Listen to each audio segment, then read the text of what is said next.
very special session, which we can also see by the audience and by the fact that more people are showing up. And what are we talking about today? So we have Markus Thüring, and he has a 40 years experience in banking in Switzerland and I guess international.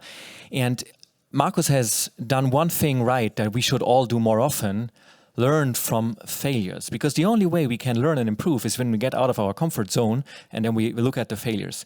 And Markus is, I would say, one of the experts in that. And he has applied his banking experience, his 40 years, to something that's probably more relevant than banks. Can you imagine what that is? Well, it's our society. It's how our society can cope with systems and infrastructure. And that is why I'm very, very happy to welcome on stage Markus Thüring, who has just published his new book. Please welcome Markus. Thank you. And the next 25 minutes, I'm going to talk about Swiss IT disasters and what they teach us. And Swiss IT disasters, mainly it was the Insieme project, I realized, and the other part is my own experience.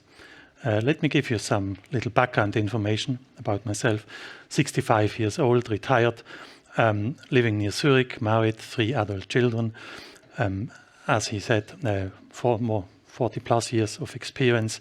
And I started as a business analyst for banks, and I spent my entire working life in large banks, mainly Swiss banks, one insurance company and one foreign bank, but as a business analyst and then as a project manager and a program manager.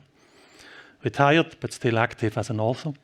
I have written a couple of guest comments for Neue Zürcher Zeitung and Finanz und Wirtschaft, all about project management topics. And recently I published a book. Christian has already spoken for it, thankfully, where I tried a new approach. I came from the point of the failure, and then I looked what kind of problems did they have and what were the root causes of the problems they had. And from there, combined with my own experience, I tried to find and to propose some improvement opportunities. So this was the other approach I have taken.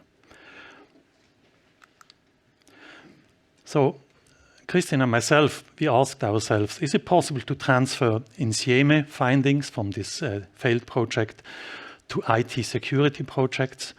And at the beginning I thought, no, it's not. I'm not a security person. But then we found some kind of bridge between normal projects, IT projects and security projects. Of course, both are projects, both have a project leader, they have a team, you have a governance, you have framework conditions. And so they are similar at the basis.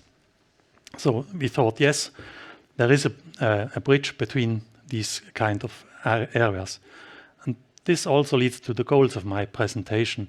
If you are running a security project in your company or are as a line manager responsible for a security project or are member of a steering committee, so I hope you can take 1 or 2 things out of my improvement opportunities.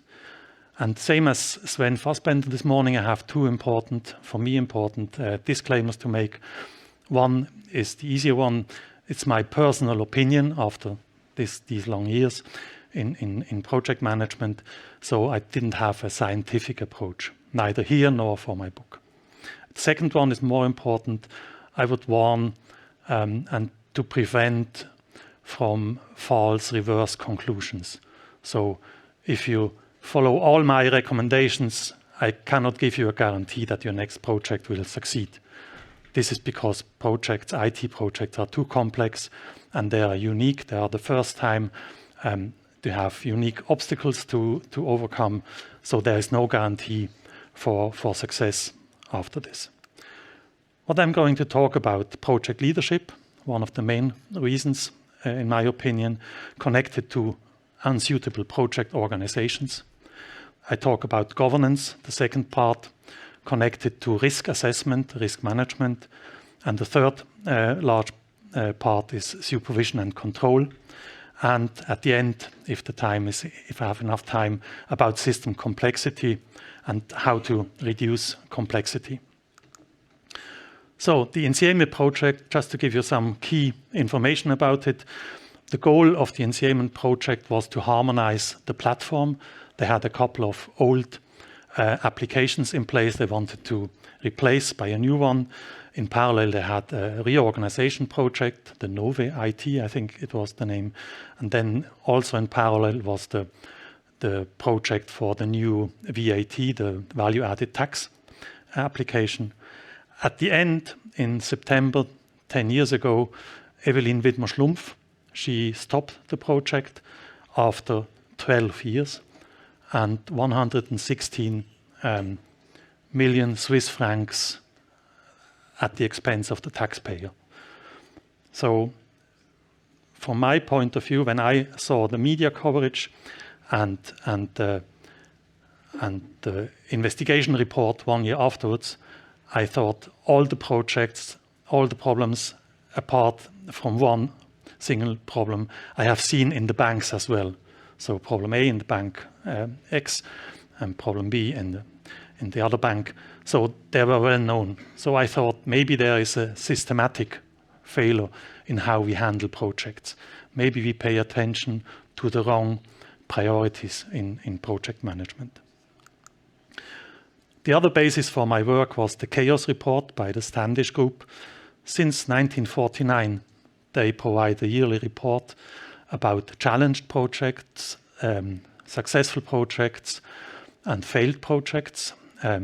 Challenged means they didn't provide the functionality as planned. They had a cost overrun, and they had milestone delays. So these were the challenge projects. In 2015, there were about more than 50% of the IT projects they covered and they surveyed were challenged. And overall, they looked at 50,000 IT projects. And even worse, 20% failed completely. Then I thought, okay, 2015 might be an old case, so maybe today it's better. Then I looked at the Chaos Report 2020, and there were similar figures as in 2015. So more than 70% of IT projects are either challenged or even failed. And I think this is not acceptable. When I talk about project management and leadership, which is, from my point of view, one of the crucial parts of IT projects, for me it's about attitude, about behavior, and about skills of the project leader in this sequence. I have never seen a project fail because of technical issues. Never.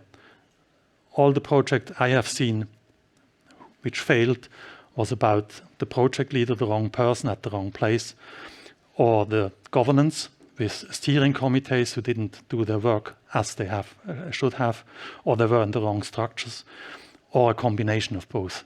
But never I have seen technical problems as the source of the failure. Then I think leadership in IT projects is leadership under the magnifying glass. If you are a line manager and for ongoing business, then you have maybe a wrong decision to take, but the business is still ongoing. If you are a project leader and you have a deadline and you have 50 people working on this one deadline, then every wrong decision might have an impact, a direct impact on the next milestone. If you delay a couple of milestones, then you will have a cost problem. Then you have to shorten the functionality. So I think this is a special way of a special discipline of leadership in IT projects. And then I think good project managers will succeed also in unsuitable environments, but not vice versa. What are the expectations and the requirements? I think project managers should have some kind of subject matter expertise. So I would never dare to manage a security project because I'm not familiar with the subject matter. Second, I think it's a question of own personality. Basically, are you a team player or are you a dictator? at the most extreme part. And then your attitude. I think this is also one of very important things. Your attitude, especially towards obstacles. In projects, you will have obstacles never seen before, and success in projects depends on the way you tackle these obstacles. You can either try to overcome, what I would prefer, but you can also try to walk around, or you can blame somebody else, or you can wait for decisions from above to solve your problem. But all of this takes time. So the attitude towards obstacles is one of the main characteristics. Behavior. Project managers don't necessarily have to be saints, but you should treat your team members, your peers, your superiors in a decent way. Because verbrannte Erde, I don't know the English expression, is not a very successful approach for the long run. And then the easiest part, from my point of view, are the project management skills. So you can learn. You can learn how to plan, to coordinate, to change management methods, to the methodology, agile or waterfall. And at the end, last but not least, it's the self-organization, I think, is very important, how you manage yourself. So if your problem gets into trouble, it doesn't help if you have a chaotic working style. So the better, all the project leaders which I found very good, they were all very well organized themselves. Improvement opportunities, I think we have to take a very careful approach to selection of project leaders. Let me talk about Insieme, where the project sponsor had 2 project leaders from his own organization. Both were colleagues of him, reporting to him, and for both it was clear from the very beginning that they didn't have IT expertise, they didn't have leadership expertise, project expertise, nothing. But overall, they spent 7 years in this project and caused a lot of damage. So careful selection.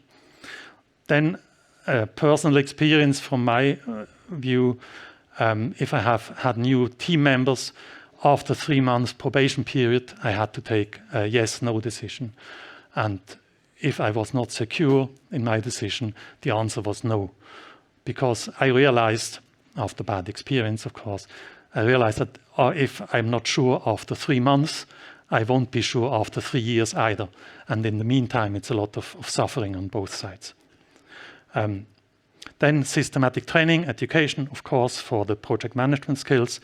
And then I think we have to carefully guide young project leaders from small projects to medium projects to large projects and not take 2 steps in one time. Then one of the most underestimated problems in failed projects, from my point of view, is the project organization itself.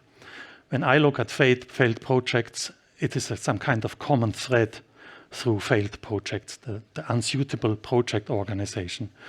I have 2 slides with bad examples here. Of course, unsuitable project organization it doesn't help in the teamwork. When the responsibilities are not clear, then you will automatically have frictions in the project work. There, I think improvement can be done by clear responsibilities. So the whole red thread is about responsibility. And then I think there are only a few quality criteria for organizations. And the failed projects I have seen, they didn't meet one of these quality criteria. And then the project as a whole should be in an appropriate hierarchy level of the company, meaning the larger a project or the more exposed a project, the higher in the hierarchy of the company it should be positioned. 2 negative examples just shortly. Here we have 2 problems. One, you see the steering committee has only 1 unit reporting to it, the project committee. This means that one of them is redundant. And the second, the larger problem was that we have, on the level of the working groups, we have 3 different criteria, and ideally you should have one, either by function or by objects or by regions. And here they have all the 3 all the 3 criteria in the same level, and this is prone for problems. The second one, I was the unlucky guy in delivery team 1. We were 2 delivery teams, and we had to provide software, which means our work was essential for the project success. And then we had 9 supporting units. And you can imagine in a project meeting, by the point in time when we were to speak up about our problems and challenges and how we are going to manage them, the time was over of the project. So I think it takes some kind of balance between the number of units for support units and the delivery, the crucial delivery subjects and units. The second part is about governance and responsibility. And there I came to the conclusion, no participation in the project without taking responsibility. I have never seen people from the steering committee taken to responsibility after a failed project. Normally, it's the project leader who has to leave the company or the project, but not the steering committee members. So I think there is a lot of room for improvement as well. When I talk about project management, I mean the project sponsor, the steering committee, and the operational project management, which means the project leader. This we have covered already. And the project sponsor here, it's important, he is the ultimate responsible. And you can delegate tasks to somebody else, but you cannot delegate responsibility. And he has to be the steering committee chairman. Let me give you the example about Insieme. The project sponsor was the head of the Federal Tax Administration, this unit reporting to Bundesrat Merz. And he was at the same time, he took 2 project leaders out of his own organization, reporting to him. He didn't want to take over the chair of the steering committee, but he wanted to participate as an ordinary member of the steering committee, but with a veto right. So he was in control of everything, which meant at the end he was also responsible for everything, and he had to leave his job. The steering committee itself has to take strategic decisions for the project. It has to supervise the project manager. And here I would also recommend to have this 3-month probation period. And if you are not sure whether the project manager will do his job and can do his job, then I would take a no decision. Stakeholder interests have to be brought in by the steering committee, and of course risk assessment, risk management. On the sideline are line management, supervision and control. They are not allowed to be part of the project governance because they have to be neutral if they audit a project. And the stakeholders themselves, they all are not part of the project governance. Because from my point of view, participation only if you take responsibility. General weaknesses of the steering committee has too many members. There are also in Insieme, they had at some point in time, they had even 2 steering committees which were contradicting each other, and nobody knew who is really responsible for what. So I think maximum 7 plus minus 1 steering committee members, all with individual role descriptions, individual responsibilities. I think here we could learn from boards of directors. They, in the meantime, they have clear individual responsibilities. And I think in IT projects, we should do the same. So person A is responsible for the cost monitoring, person B for the deadlines, person C for the methodology compliance, and so on. and most of all, no responsibility to the committee as such, but responsibility to single persons. And where I have made very good experience was with 2 large projects or exposed projects, and there we had to report directly to a committee out of the general management. This had a lot of advantages for us as well, because we had fast decisions. We didn't have to wait for the steering committee in 3 months. So I would really recommend, if the project is large enough or very exposed to public, for example, to have this direct reporting to a management committee. And then other weakness points are the continuity, all depending on if you have too many members and you have a reorganization in the company, then certainly your steering members will be exchanged by others. They bring in new ideas, come back to already taken decisions, and so on. So continuity is a problem. Then sometimes you have toxic group dynamics by group building. If you have too many members, sometimes you have a dominant chairman who is steering the discussion and suppressing votes. Internal politics, of course, is a huge problem, mainly from those areas in a bank where their projects had to be downgraded because of your project, so they won't support you. And then the last but not least, decision-making process. Here the worst thing I have seen was a 90 million Swiss franc project discussed on Tuesday morning in the General Management Committee of this bank, and the slides were distributed on Monday afternoon. But of course, pre-discussed with the most important persons, but this is a decision-making process which is not acceptable. So there I would propose to have some kind of advocatus diaboli, which means to define one person to be explicitly against the project and work out all the arguments against the project. Because in the normal discussions and presentations, you only hear the project sponsor and talking about the advantages of this project, maybe some risks, but they can be mitigated. But you never see somebody talking about why this project should not be done. Then an important point also for Insieme. They had this 2-dimensional risk assessment approach. The financial impact, and they were quite accurate because they estimated between 100 and 500 million Swiss francs would be the damage if they fail. So they were correct. And the probability, they said, okay, between 10 and 33% probability that we will fail. They were correct as well.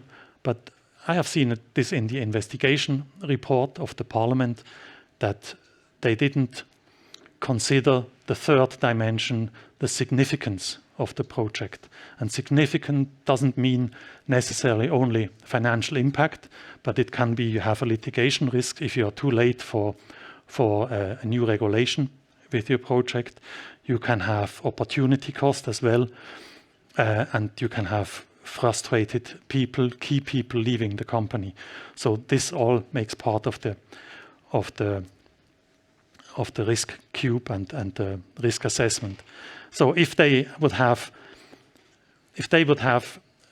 considered the significance as well, it would have been number 24, and certainly this project would have made it to the core risk list for the Federal Council as a whole. Supervision and control, I'm sure you don't need all the details to recognize a picture, and the same is valid, in my opinion, if you have to review a project at risk. General weaknesses. In Insieme they had dozens of reviews, audits, 3 external companies reviewing the project. I'm sure they found all the problems and they had hundreds of measures, but none of them was successful.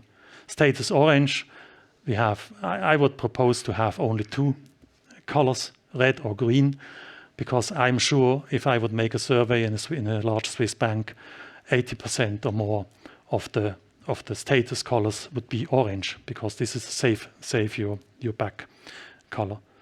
Recommendations, one of the main problems also in Sieme, the audit organs, they only provided recommendations with deadlines, yes, but there was no implementation control. They didn't provide instructions with deadlines, with grace period if you don't comply, and with escalation plan to the next higher management levels in case you're not complying. System complexity, can complexity be mastered? Short answer is no. I think IT projects are complex projects because you have feedback loops in between the project leader and the team and the governance.